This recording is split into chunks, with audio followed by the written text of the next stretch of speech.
kind of with that, I'm going to talk a little bit about science, a little bit about education, a little bit about how I work and do things.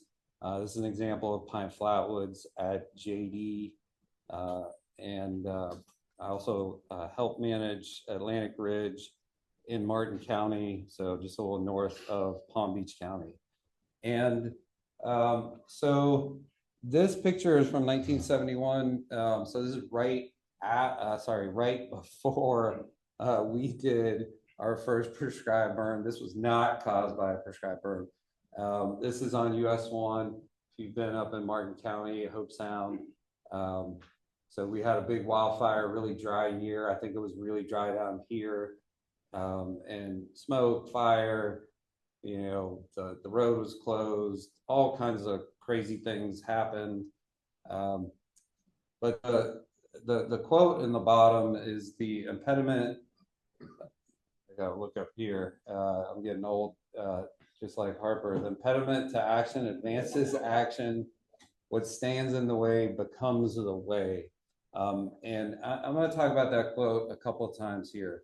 So what stands in the way becomes the way. And so here, what's sort of in the way is the smoke and the fire, and how do we manage that? So we're up in Martin County in the bottom right. You can see we're a little north of here, 100 miles. I manage.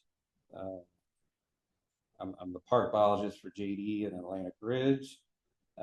We've got it's about 15,000 acres together, being so close to the city of West Palm. You've got Jupiter, Tequesta, and Stewart. We get a pile of visitors from in-state and out-of-state.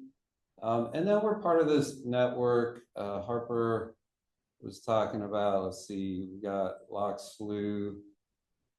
Somewhere over here we got Pine Glades. And I might not have that exactly right, but that's okay. Corbett, Dupuy, Grassy Waters, whatever we do on our property and all the visitors that come to the park with education and them just seeing fire, smoke in the air is good for all these different places. Together, it's about 150,000 acres of green space, a lot of state property, but county, water management district, all kinds of different properties. And they see smoke all the time anyways from Everglades agriculture area, the sugarcane. So it's all part of this community, and education is key.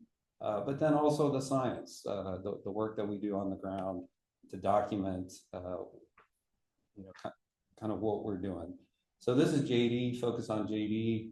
We've got 3,000 acres in the eastern part of the park. So kind of these sandy patches here, a scrubby flatwoods.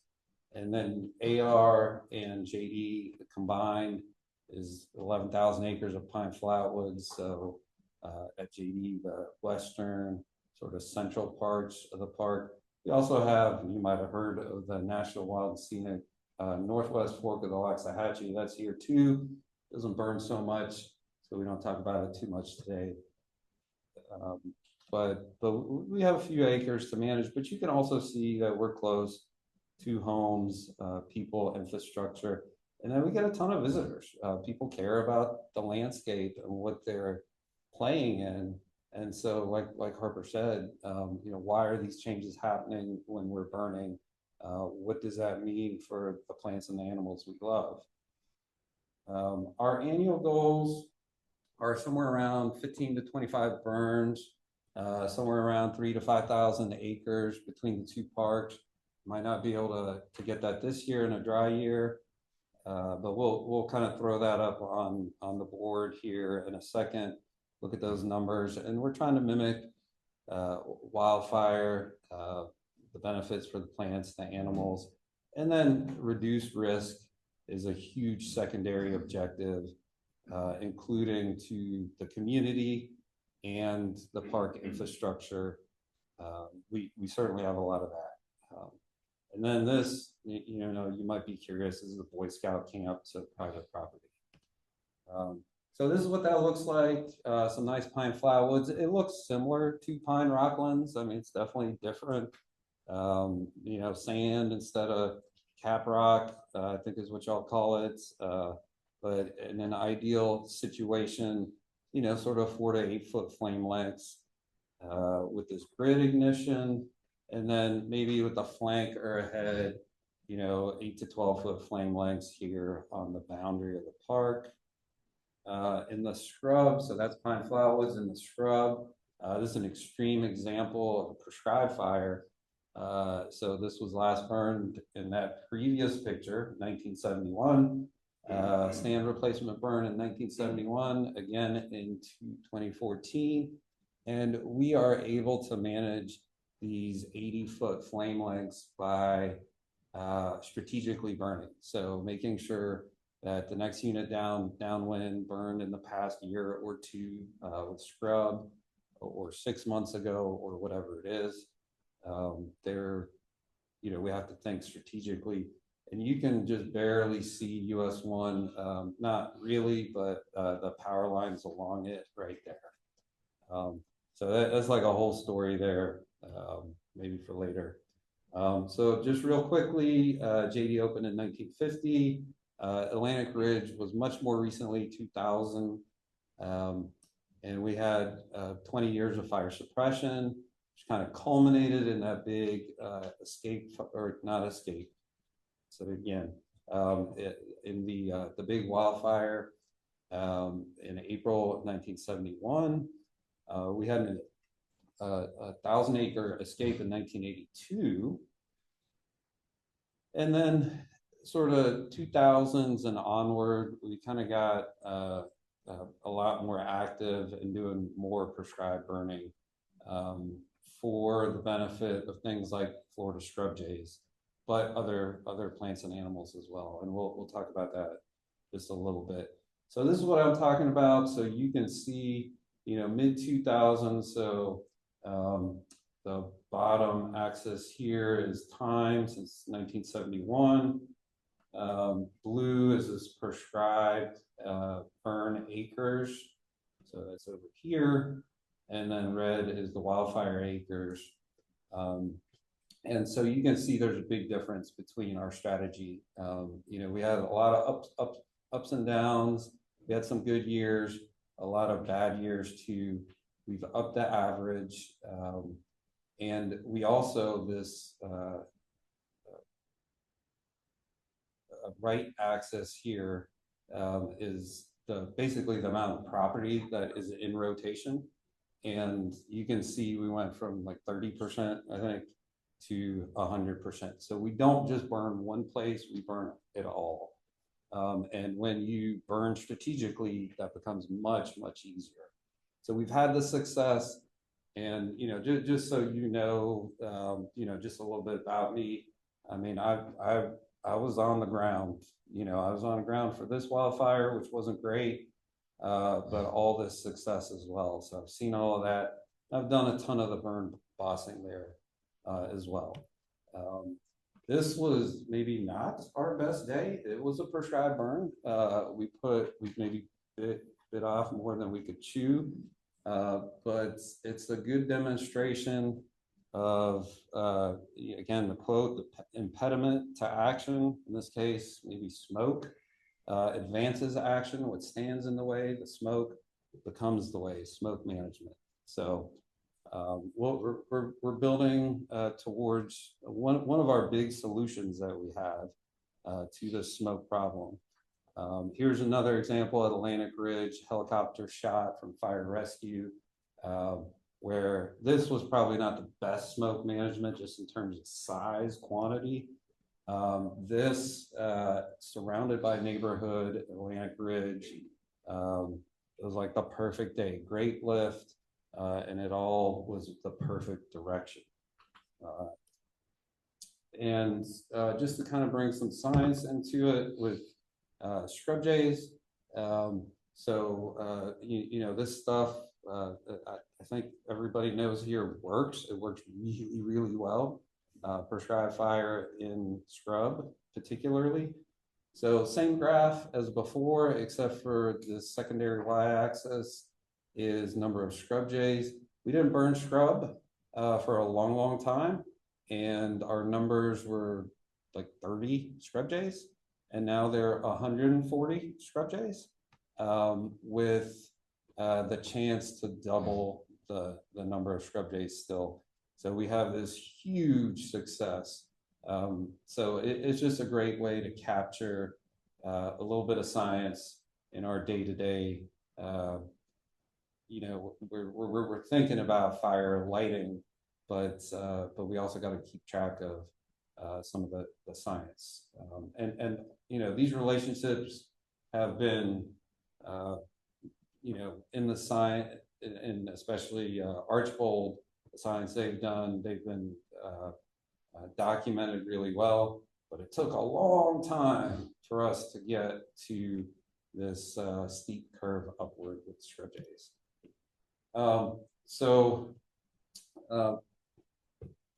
Just going back to that quote, the impediments to actions, we have a ton of them: the smoke, the lack of understanding of how important fire is, whether it's scrub jays, red-cockaded woodpeckers, or our teeny species like, or our fire-dependent species like the butterworts, and other things.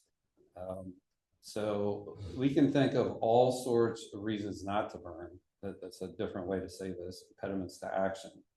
Fuels, public perception, smoke, scrub ecology, just not understanding the difference between a professional fire lighter versus a pyromaniac, lack of understanding about ecology, how often historically the pine flatwoods would burn, which is pretty often, and kind of what Harper was talking about, destruction of the land. Do we kill all the wildlife? And not understanding the relationship between imperiled species and fire dependency. So it was a great shot of a gopher tortoise eating freshly burned grass that's growing back. So solutions, Harper talked about them. So, you know, we have interpretive walks. We go door to door sometimes before a burn. Media, print, and TV. We do media advisories, and then we have local recruitment of volunteers. So bringing people in to do work, and then they get a much better understanding, whether it's on prescribed fires, Florida Scrub Jay surveys, folks at the Education Center, where we have videos, displays, and educational materials. But what I really want to talk about is FireFest. If you want to do outreach for fire, we have a yearly event. This is kind of what I'm going to end on here, called FireFest. It is so just a single day. I think this flyer is from last year, so it's not this year on October 18th. It's this year, October 17th. And Tall Timbers does this as well, or a version of it. For 18 years, we've had 2,500 people a year come to the event, or 45,000 people in total. It's wildly successful. It's from 1 to 9 p.m. There's 2 burn demos. Kind of the capstone to it is the night burn, which is amazing. I'm going to show you that. Like Harper was saying too, it's a huge event. We have partners, including Palm Beach County, FWC, any organization that's related to the environmental field, nonprofit, and then any other number of vendors. We have music there. It's kind of a big party, end of the summer. It's Halloween themed. We have the prescribed fire demos. Our brand is very family oriented. So we have things like a spooky trail, bounce houses, campfires, s'mores, all sorts of things. And it's kind of a big party at the end of the summer. And we can't do it without a bunch of partners. This year it's on Saturday, October 17th, so third Saturday in October. And this is what you get, and I have some different pictures of this, but this is, maybe 50 people, maybe the same number of people in this room, but it doesn't give you a full picture of how many people there are there. There's probably 1,000 people around this fire. And what we're showing is that, smoke is not the worst thing in the world. We can deal with smoke. We're showing that we, for this burn, where the Dade burn was right over here. So this burn is burning into that burn. So it shows people that we're burning strategically. You get that big contrast, between the dark sky, the night, and the orange flames. It's spectacular. If you've never been on a night burn, they're amazing. And then, these are just folks that are not in the profession. And then the kids are running around. It really shows or creates a culture of fire. So not only are we tolerating fire, but having professionals run the fire with equipment and planning, we show people how we can do this successfully. And here you are, you get a little bit better flavor of how many people there are. But again, the night kind of doesn't show the 1,000 people that are next to the fire. So this is, an example of this quote: what stands in the way becomes the way. The fire, the smoke, it's an issue. Education is the way through all of this. And I don't know that it happens in Miami-Dade County. Like I said, it happens in different places. Different counties put it on. We're a state agency. There might be other organizations. Like I said, Tall Timbers does it. So that's a nonprofit that owns land. There might be space for that, or maybe not, but it certainly is a big draw and has been ultra successful for us. So thank you.